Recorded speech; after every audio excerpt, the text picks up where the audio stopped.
নমস্কার। অনিশির কথা YouTube channel এবং ফেসবুক পেজে আপনাদের সবাইকে স্বাগত জানাই। আমার এই ফেসবুক পেজটা তৈরি করার মূল উদ্দেশ্য হলো এবং ইউটিউব চ্যানেলটাও তৈরি করার উদ্দেশ্য হলো যে আমার জীবনের যে যাত্রাপথ, এটা অত্যন্তই সাধারণ মানুষের যাত্রাপথ, যেটা সবার কাছে তুলে ধরা। আমার জীবনের যাত্রাপথটা সবার সামনে তুলে ধরার কারণটা হলো যে উপনিষদে বলেছে না, আসতো মা সদগময়া তমসো মা জ্যোতির্গময়া মৃত্যুর মা অমৃতম গময়া শান্তি শান্তি শান্তি। মানে আমাকে অসৎ থেকে সতের দিকে নিয়ে চলো, আমাকে অন্ধকার থেকে আলোর দিকে নিয়ে চলো, আমাকে মৃত্যু থেকে অমৃতের দিকে নিয়ে চলো। এই যে এক উক্তি বা মহাবাক্য, এটা কেন? এই উক্তি বা মহাবাক্যটার এটাই হচ্ছে আমাদের একজন সাধারণ মানুষের জীবন। প্রত্যেকে আমরা অন্ধকারে জন্মাই এবং আলোর দিকে যাত্রা করি। আমাদের শেষ মৃত্যুতে হয়। তো উপনিষদের এই শ্লোকটাও বলছে যে মৃত্যুটাকে অমৃত করে আমাদেরকে সেই দিকে নিয়ে যাও, আমাদের যেন মরণস্পর্শ না করতে পারে। তো প্রত্যেকটা মানুষের সঙ্গে সঙ্গে আমার জীবনেরও এটা একটা পরম সত্য। আর এই সত্যটাকে একটা সময় পর্যন্ত অন্যদের মতো আমিও অস্বীকার করার চেষ্টা করেছিলাম যে মা এটা কেমন সত্য, এটা কি সত্যি? সবাই যে কথাগুলো বলছে সেগুলো তো অন্যরকম, এই বাস্তববাদী, এই আধ্যাত্মবাদী, এই অন্য কিছু, এই মায়াবাদ, এই কায়াবাদ, এই ছায়াবাদ, এই বিভিন্ন রকম এখানে চলছে। কিন্তু এই বাদগুলোর মধ্যে কোনটা অপবাদ আর কোনটা সত্য সম্ভাষণ, সেটাই সত্য ভাষণ, আমরা সেটা আজ অবধি বুঝে উঠতে পারিনি। কিন্তু এই বুঝে ওঠাটা জরুরি। যে মুহূর্তে আমরা বুঝে যাব এক্স্যাক্টলি কোন রাস্তাটা আমাদের জন্য, আমরা ঠিক কোন রাস্তাতে চলবো, যেখানে চললে আমরা এই কাঙ্ক্ষিত লক্ষ্যে পৌঁছতে পারবো, সবাই আমরা হয়তো বুঝতে পারি, কখনো না কখনো বুঝতে পারি। যে সময় বুঝতে পারি সেই সময় কিন্তু আমাদের জীবনের একটা মহামূল্যবান সময় চলে যায়।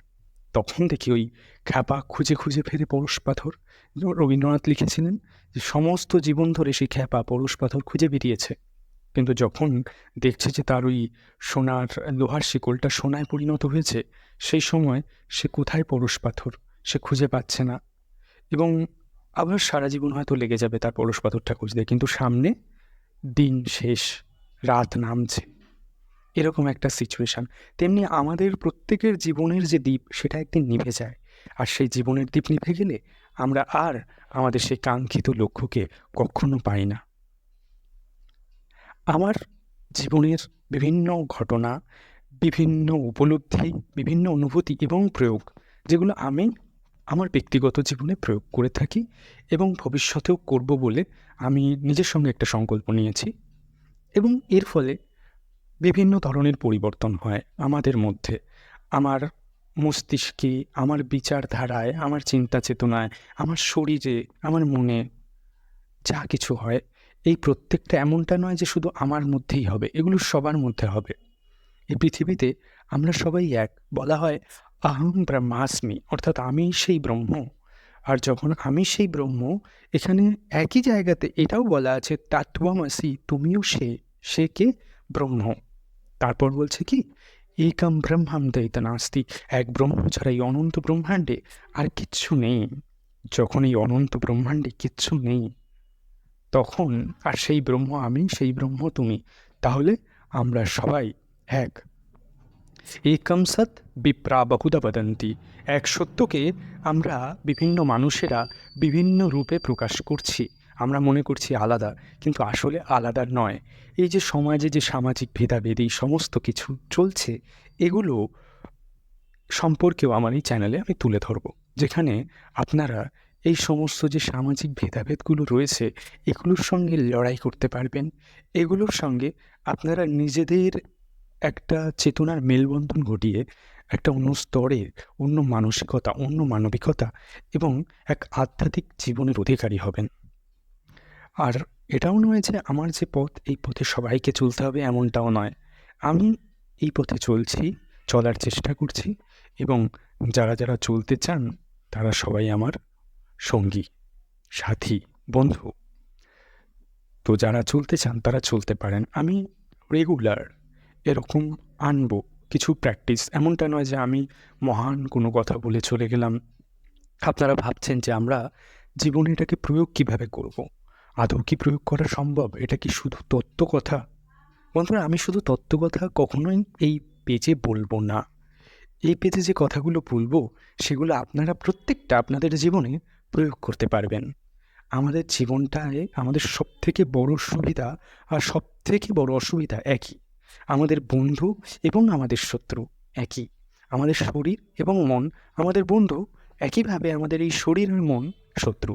একইভাবে এই শরীর এবং মন আমাদের ভালো, আমাদের সমস্ত উন্নতির কারণ, আবার একইভাবে আমাদের শরীর আর মন আমাদের অবনতি, আমাদের পতন, আমাদের ধ্বংসের কারণ। কিন্তু কেন? আপনার মন যদি আপনার বন্ধু হয়, আপনার বশে থাকে, শরীর মন আপনার বশে থাকে, তাহলে এ আপনার বন্ধু। শরীর মন যদি আপনার বিরুদ্ধে থাকে, আপনি যা ভাবছেন বা সেটা আদৌ ভাবতে চাইছেন না, আপনি আপনার শরীর দ্বারা যেটার প্রতি আকর্ষিত হচ্ছেন, আদৌ আপনার মন সেদিকে যেতে চাইছে না। আপনার মন যেদিকে যেতে চায়, আপনার শরীর সেইটার জন্য তৈরি হয়নি, সেটার জন্য ক্যাপেবল নয়। এমতো অবস্থায় আপনি কিন্তু প্রচণ্ড পরিমাণ কনফিউশন, দুঃখ, টেনশন, অবসাদ, বিভিন্ন রকম জিনিসের মধ্যে চলে যাবেন, ভুগবেন। আমাদের এই যে মন নিয়ে কারবার না, এই মনটাকে আমাদেরকে একটা সঠিক ওয়ে দেখাতে হবে। দেখুন, এই পৃথিবীতে প্রত্যেকেই আমরা না পাগল। আমি, আপনি, যে যেখানে আছেন সবাই। কিন্তু ব্যাপারটা হচ্ছে ঠিক কতটা পাগলামি আমাদের জন্য এবং আমাদের সমাজের জন্য, আমাদের দেশের জন্য, আমাদের রাজ্যের জন্য, আমাদের পৃথিবীর জন্য মঙ্গলকামী, সেইটার মাপদণ্ডের উপরে বেস করি আমাদের এই পাগলামিটাকে আমাদের প্রশ্রয় দেওয়া উচিত।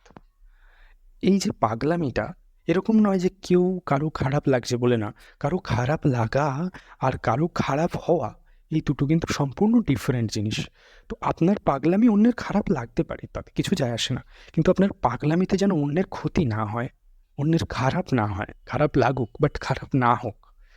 তবে কিন্তু আপনি একটা সুস্থ জীবনের অধিকারী হবেন। আপনার কোনো স্টেপে কে কী ভাবলো না ভাবলো, এগুলো বড় কথা নয়। এগুলো কিন্তু আপনি পাগল নন। ধরুন আপনাকে পৃথিবীতে সবাই পাগল বলল, আমাকে পৃথিবীতে সবাই পাগল বলল। আচ্ছা, কী এসে গেল? বাঁশি। বাঁশির সুরই হচ্ছে তার প্রধান। একটা বাঁশিকে যতই বলুন এই কেমন দেখতে, বাজে, হ্যানা ত্যানা, কিন্তু বাঁশিটা যখন বাজাচ্ছেন তার সুর প্রমাণ করবে যে সে কী। আপনি গায়ক, আপনাকে দেখতে ভালো নয়, মানে তথাকথিত মানুষের ভাষাতে দেখতে ভালো নয়, আপনার চামড়া কালো গায়ের। এবার বিভিন্ন দেশের কিন্তু সৌন্দর্যের পরিভাষায় কালো রয়েছে। তো এক জায়গায় সুন্দর, অন্য জায়গায় অসুন্দর, অন্য জায়গায় অসুন্দর এখানকার সৌন্দর্য হতে পারে। এই জায়গাটা কিন্তু বুঝতে হবে। সব কিছুই আপেক্ষিক। এই আপেক্ষিক সমাজের যা কিছু আমরা সামাজিক বলে মনে করছি, সেগুলোর ঊর্ধ্বেও একটা সত্যি আছে। এই চ্যানেলের মাধ্যমে আপনারা সেই সত্যিগুলোকেও ধীরে ধীরে উপলব্ধি করতে পারবেন। আর উপলব্ধি করা একটা প্রসেস। তার জন্য একটা প্র্যাকটিক্যাল অ্যাপ্লিকেশন রয়েছে, যেটা আমরা ডে টু ডে লাইফে করতে পারি। আমরা করব, আমরা হব এবং আমরা পাবো, বা বলতে পারি আমরা করব, আমরা পাবো এবং আমরা হব। এই হচ্ছে আমাদের রাস্তা। আসুন আমরা এই করো, পাও, হও, এই রাস্তায় চলি। আমাদের সমাজে বিভিন্ন সময় বিভিন্ন গুণী মানুষেরা জন্মেছিলেন, যাদের আমরা কালক্রমে ভগবান, মহামনীষী বলে আখ্যা দিয়েছি। কারণ তাদের মধ্যে যে মানবতা ছিল, সেগুলোকে এতটাই ঊর্ধ্বস্তরে তারা নিয়ে গিয়েছিলেন যে তাদের মধ্যে দেবত্ব প্রতিষ্ঠিত হয়েছিল। দেবত্ব প্রতিষ্ঠা হওয়ার পর একটা সময় তারা সমস্ত তত্ত্বের উপরে উঠে গিয়ে, 3টে গুণের ঊর্ধ্বে উঠে গিয়ে ত্রিগুণাতীত হয়েছিলেন। তার জন্য আমরা কিন্তু তাদেরকে পুজো করি।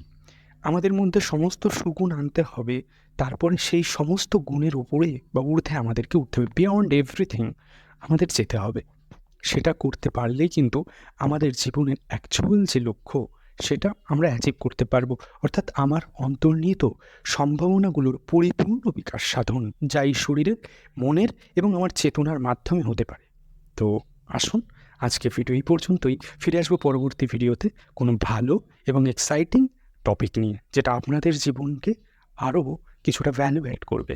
আপনারা নিজের জীবনে যারা ভাবছেন যে আমাদের জীবনটা কী হলো, জীবনের উদ্দেশ্য কী, আদৌ কিচ্ছু করতে ভালো লাগছে না, ম্যাচ করছে, মন ভালো না, শরীর ভালো না, কিচ্ছু না, এরকম যাদের মনে হচ্ছে তাদের জীবনে কিছুটা হলেও লড়াই, কিছুটা হলেও আনন্দ, কিছুটা হলেও শান্তির খোঁজ দিতে পারবে এই চ্যানেল। আপনাদের সবাইকে এই চ্যানেলে স্বাগত। যদি আপনাদের ভিডিও ভালো লেগে থাকে তাহলে আপনারা ভিডিওটা শেয়ার করে দেবেন, আর বন্ধুদের সঙ্গে শেয়ার করে দেবেন। যারা এরকমই কিছু জিনিস চাইছেন, এরকম পথে চলতে চাইছেন, তাদের সঙ্গে শেয়ার করে দেবেন। তো বিশ্বাস করুন, পরবর্তী যে ভিডিওগুলো আসবে প্রত্যেকটাতে অ্যাপ্লিকেশান থাকবে যা আপনাদের জীবনে আপনারা প্রয়োগ করতে পারবেন এবং আপনাদের জীবনকে সুন্দর থেকে সুন্দরতর করতে পারবেন। নমস্কার, শুভরাত্রি।